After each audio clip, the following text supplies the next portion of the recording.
பற்றுக பற்றற்றான் பற்றினை பற்று விடற்கு. யார போய் பிடிக்கணும் அப்படின்னா, எவன் பற்று இல்லாம இருக்கானோ அவனை பிடிச்சுக்கோ. பற்றுக பற்றற்றான் பற்றினை. எதுடா உலகத்துல பற்று இல்லாம இருக்கு? ஒரு பொருளை பாக்குறோம், அந்த பொருள் பற்றி வச்சிருது. இங்க இருந்து ஒரு கண்ணாடி பாக்குறோம், கண்ணாடி இருக்கு, அந்த கண்ணாடி உருவம் தரும். அப்புறம் இந்த இடத்துல ஒரு மரம் பாக்குறோம், மரம் பற்றி வச்சுக்கிட்டு. இந்த ரெமடியை புரிஞ்சுக்கினா வாழ்க்கை புரிஞ்சிடும், பற்று போயிடும், துன்பம் இருக்காது. வழிபாடு முறைகள்ல பாருங்க, எல்லா மதங்களும் வழிபாடு, எந்த மதங்களும் குறை கிடையாது, எல்லாமே பற்றுதலை உருவாக்குது.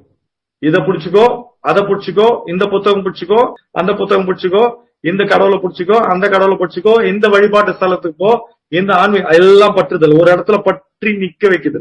என்ன சொல்றோம்? நான் ஒரு இந்து, நான் ஒரு முஸ்லீம், நான் ஒரு கிறிஸ்டின், அது பற்றுதல். நான் இந்த புத்தகத்தை பிடிச்சது பற்றுதல். இந்த ஃபிளவர் ரெமடி சிஸ்டத்தை பற்றி இருக்கிறது. நம்ம சொல்லியிருக்கிறோம். இன்னைக்கு ஒரு சூட்சமான விஷயம் நடந்தது. பொதுவா இந்த 2 ரெமடியும் நம்மள அதனுடைய தன்மை வந்துட்டே இருக்கும்.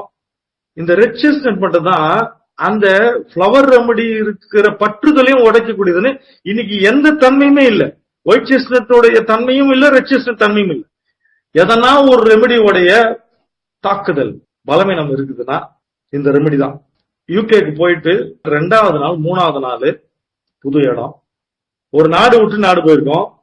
மொழி மாறிடுச்சு, நாடு மாறிடுச்சு, தட்பவெப்பநிலை மாறிடுச்சு. அங்க குளிர்ச்சியான இடம், வின்டர் சீசன். நாடு விட்டு நாடு, வீடு விட்டு வீடு, தனி இடம், புது ஆட்கள், புது மொழி, புது உணவுகள் எல்லாம் போயிட்டு ஒரு நாள் நைட்டு யோசனை பண்ணிட்டு இருக்கேன்.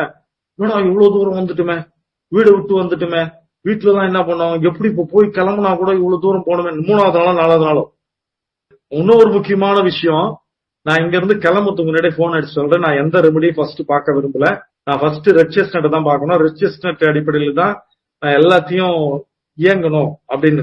ரொம்ப முக்கியமான தகவல் நான் சொல்றதெல்லாம். நைட்டு உருவாயிடுச்சு, பயங்கரம். கிட்டத்தட்ட ஒரு 8, 9 மணி இருக்கும்.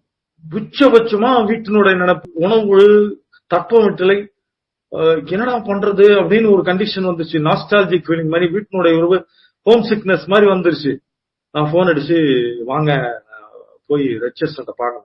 அந்த மரம் நைட்டு ஒரு 9 மணிக்கும் சில்லிங் கோல்டு, பயங்கரமான டெம்பரேச்சர், ஒரு -3-4 இருக்கும் டிகிரி. போய் பக்கத்துல ரெட் செஸ்ட்நட் பக்கத்துல நிக்கிறேன். நின்ன உடனே அந்த தாட் ஃபுல்லா அப்படியே கட் ஆகி சைலண்டா அப்படியே. அடுத்த செகண்ட் அந்த தாட்டே இல்ல, வீட்டை பத்தி இல்ல, ஊரை பத்தி இல்ல, குளிர்ல. எதுக்கு நான் இங்க இருந்து போகும்போது ரெட் செஸ்ட்நட்டை தான் நான் முதல்ல பார்க்கணும் அப்படின்னு சொன்னா, கடந்த 3 வருஷமா நான் நிறைய ரெமடியை பத்தி பேசியிருக்கேன். ரெமடியை பத்தி அனுமானங்கள்லாம் இருக்குது, ரெமடியை பத்திய நிறைய விஷயங்கள்லாம் இருக்குது. அந்த எந்த பற்றுதலும், எந்த தாட் ஃபார்மையும், எந்த மலரை பார்க்கும் போது, எந்த செடியை பார்க்கும் போது நான் படித்தது, நான் பேசுனது குறுக்கீடா வரக்கூடாது. அதெல்லாம் கட் பண்ணி இருப்பதை இருக்கிற மாதிரி நான் பார்க்கணுன்றதுக்காக நான் ரெட் செஸ்ட்நட் தான். அந்த மரத்தை மட்டும் கிட்டத்தட்ட ஒரு 50 தடவை பக்கத்திலேயே நின்றுருக்கும் நான் இருந்த 80 நாட்கள். ஏன்னா எந்த விதமான பற்றுதலுக்கும் ஆட்படாமல் நான் பியூர் ஃபார்மா அந்த 38 மலர்களுடைய முழு தன்மையை மட்டும் பார்க்கணும். என்னுடைய கருத்துக்களோ, புத்தகத்தோட கருத்துக்களோ, பேட்சோட கருத்துக்களோ எதுவும் இல்லாம அப்படியே நின்று அதை இருப்பது மாதிரி பார்க்கணும்னு பார்த்துட்டோம்.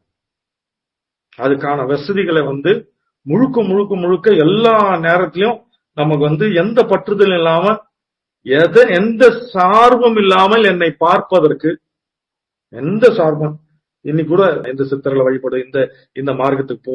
இப்ப முன்னாடி நிக்கிறாங்க யாருன்னா, இதெல்லாம் கொடுப்பாங்க. இதெல்லாம் அஷ்டமா சித்திகள், மிகப்பெரிய விஷயங்கள்லாம் கொடுக்கறோம்னா கூட, உங்களை எனக்கு நான் போதும்னு நிறுத்துற ஒரு மலர் அப்படின்னு ஒண்ணு இருக்குன்னா அது ரெட் செஸ்ட்நட் தான். இத்தனைக்கும் இது முழுவதுமான ஒரு இயற்கையான மரம் கிடையாது. அது ஒட்டு இனத்தை சேர்ந்தது. 2 இனத்தை சேர்ந்து உருவாக்கியிருக்காங்க. ஆனா இயற்கையா மாத்திக்கிச்சு தன்னை. எவ்வளவு அற்புதம் பாருங்க. இருக்கிறதுலே மத்த எல்லாம் இயற்கையா இருக்கு, ஆனா இயற்கையா மாத்திக்கிச்சு. ஒட்டு இனத்தை 2 இனத்தை சேர்ந்த அமெரிக்கால இருந்து வந்த ஒரு ரெட் பெக்கியும், இங்க இருந்து ஹார்ஸ் செஸ்ட்நட் சொல்லக்கூடிய செஸ்ட்நட் பட்டு இருக்கு இல்லையா, ஹார்ஸ் செஸ்ட்நட், 2 இணைச்சு உருவாக்குறதால இயற்கையா மாறிடுச்சு. அதுல இருந்து வரக்கூடிய எல்லா விதைகளும் ஒவ்வொன்றும் இயற்கையா இருக்குது, வித்தியாசமா. அது என்ன சொல்லுதுன்னா, ஒவ்வொரு மனிதனும், ஒவ்வொரு விலங்குகளும், ஒவ்வொரு க்ஷணமும் உயிர்ப்புள்ள வித்தியாசமான ஒரு விஷயம். எதிலையும் பற்றி நிற்காதீர்கள். இந்த ரெட் செஸ்ட்நட்னால மட்டும் ஆயிரக்கணக்கான பேர் நம்ம சேனல் வழியா ஹீல் ஆயிருக்காங்க. இந்த ஒரு ரெமெடினால. இந்த ரெமெடியை கரெக்டா புரிஞ்சுக்கினீங்கன்னா, இந்த ரெமெடி மொத்தமா உங்களை வேற மாதிரி டைமென்ஷன்ல எடுத்துட்டு போகும். நாம மட்டும்தான் இவ்வளவு சொல்லியிருக்கோம். இந்த ரெட் செஸ்ட்நட்டை பத்தியும் ராக் வாட்டரை பத்தியும் நம்ம சொன்னதோட விளைவு மிகப்பெரிய மாற்றத்தை உருவாக்கிச்சு. இன்னைக்கு இது மிகப்பெரிய மாற்றத்தை உங்களுக்கு புரிதல் ஏற்படுத்தும்.